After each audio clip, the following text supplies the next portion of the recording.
आजादी की सालगिरह पर भ्रष्टाचार परिवारवाद पर सियासी जंग छिड़ गई।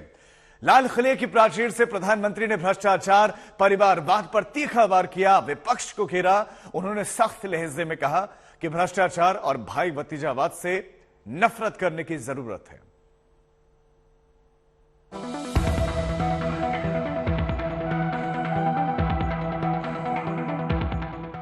ऐसे वक्त में जब मोदी सरकार विपक्ष के कई नेताओं के खिलाफ भ्रष्टाचार के आरोपों को लेकर कार्रवाई की वजह से विपक्ष के निशाने पर है।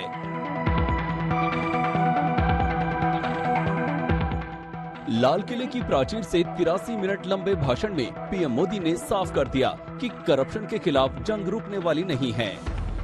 एक तरफ वो लोग हैं जिनके पास रहने के लिए जगह नहीं है, दूसरी तरफ वो तरह लोग हैं जिनको अपना चोरी किया हुआ माल रखने के लिए जगह नहीं है।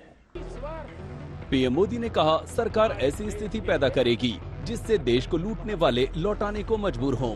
उन्होंने करप्शन से जंग में 130 करोड़ देशवासियों से साथ देने की अपील की।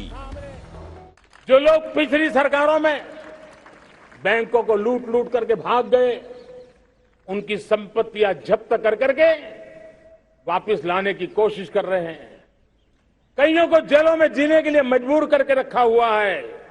हमारी कोशिश है जिन्होंने देश को लूटा है उनको लौटाना पड़े, वो स्थिति हम पैदा करें। भ्रष्टाचार दीमक की तरह देश को खोखला कर रहा है।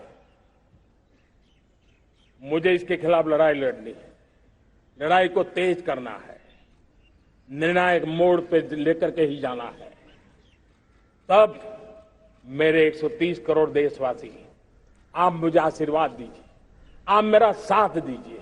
मैं आज आपसे साथ मांगने आया। करप्शन के अलावा परिवारवाद और भाई भतीजावाद पर पिछले 8 साल से पीएम मोदी लगातार चोट करते रहे हैं। लाल किले की प्राचीर से भी पीएम मोदी ने परिवारवाद पर प्रहार किया। परिवारवाद हमारी अनेक संस्थाओं को अपने में लपेटे हुए है और इसके कारण मेरे देश की टैलेंट को नुकसान होता है, मेरे देश के सामर्थ्य को नुकसान होता है। जिनके पास अवसर की संभावनाएं हैं वो परिवारवाद, भाई भतीजे के बाद बाहर रह जाता है। भ्रष्टाचार का भी कारण ये भी एक बन जाता है।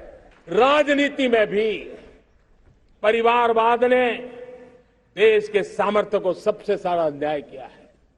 परिवारवादी राजनीति परिवार की भलाई के लिए होती है, उसको देश की भलाई से कोई लेना देना नहीं होता है। परिवारवाद और भ्रष्टाचार के खिलाफ जंग में अपनी सरकार की कामयाबी की बात करते हुए पीएम मोदी ने खेल के मैदान में भारत की कामयाबी का जिक्र किया। कहा कि सिलेक्शन में पारदर्शिता से ही ये संभव हुआ। जब ट्रांसपेरेंसी आई, योग्यता के आधार पर खिलाड़ियों का चयन होने लगा, पूर्ण पारदर्शिता से खेल के मैदान में सामर्थ्य का सम्मान होने लगा।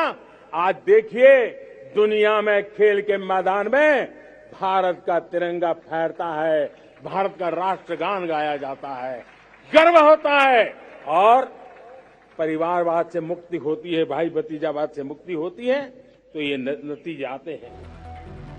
National Herald money laundering case में सोनिया गांधी और राहुल गांधी से पूछताछ हो या पश्चिम बंगाल के शिक्षक भर्ती घोटाले में ममता के मंत्री रहे पार्थ चैटर्जी की गिरफ्तारी, दिल्ली के मंत्री सत्येंद्र जैन की गिरफ्तारी हो या पात्रा चौल घोटाले में शिवसेना सांसद संजय राउत से पूछताछ, मोदी सरकार पर जांच एजेंसियों के जरिए विपक्षी नेताओं को टारगेट करने का आरोप लगता रहा है।